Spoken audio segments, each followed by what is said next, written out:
الظهر بالنسبة لي حائط الصد للفيصلي. نقلة عالية من تيسير بالراس، جول!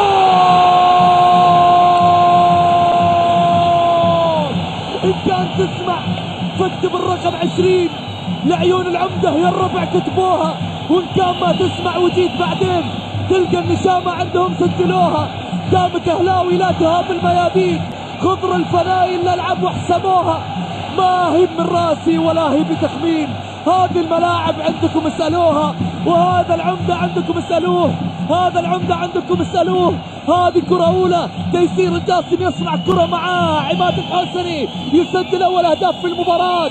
الأهلي يغرد نحو الصدارة الآن بهدف الحوسني، في كل مباراة يسجل وإنما يصنع فيكتور الحوسني. نعم يسجل أول أهداف في المباراة مع ياروليم الحكيم الذي يعيد أربي. يلعب عرضية، يفكر في حل من الحوسني، الحوسني يحاول يمر، يلعب عرضية، يا عيني يا عيني يا عيني يا عيني يا عيني يا عيني يا عيني يا عيني يا عمدة، يا عيني يا عمدة.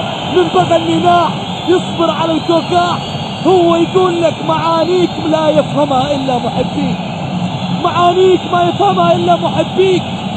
إذا قلت لك أهلي هي 4 حروف، أهلي هي 4 حروف. الألف آلاف الملايين تعشق أحد الجنون، والهاء هيبة ملوك، واللام للصدارة يكمل مشواره، والياء يموتون من أجل الصدارة. هذه كرة ملعوبة لمصلحة الأهلي بروقان الحوسني، بروقان الحوسني صاحب الرقم 20. هدف لأسود الملاعب، هدف من أجل شموخ سفير الوطن.